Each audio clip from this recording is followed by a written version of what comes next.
আমার এক মেয়ে মায়ের পুজো করছে, এই যে, আর এক মেয়ে গোপালকে স্নান করাচ্ছে। গোপাল স্নান করছে আজকে, গোপালের জন্মদিন। আর দেখেছো, দেখি গোপাল সোনা কই, এই যে গোপাল সোনা স্নান করছে।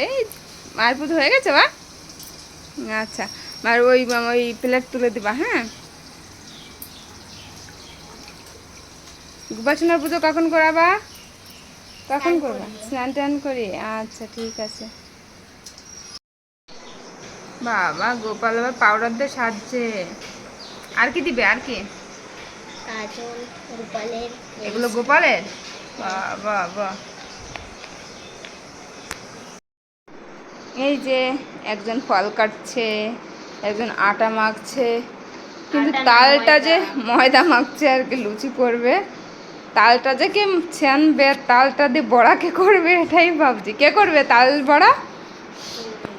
হ্যাঁ, তাল এই যে এখানে তাল রয়েছে, কিন্তু তালটা কেউ ধরছে না, এটাই হচ্ছে কথা। দুই বোনের ভিতর দেখি কে তালটা ধরে আর কে করে।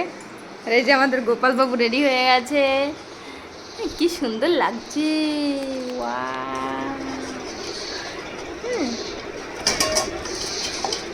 এই যে গোপালের জন্য লুচি করছে দুজনে বসে বসে। আর এদিকে ওনার ঠাকুমা, পাশের বাড়ির ঠাকুমা তাল মাখতে পারে না, তাই তালটা মেখে দিল।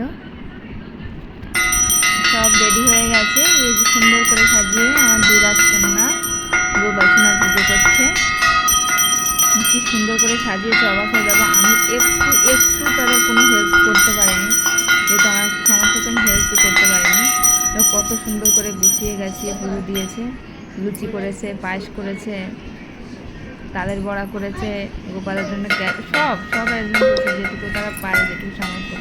ঠাকুর আমার মেয়েদের আশীর্বাদ করো, ওরা যেন ভালো থাকে, এবং আমার সব ফ্যামিলির সবাইকে ভালো রাখো, সুস্থ রাখো, এটাই কামনা করে। সবাই ভালো থাকো, সুস্থ থাকো গোপালের জন্মদিনে।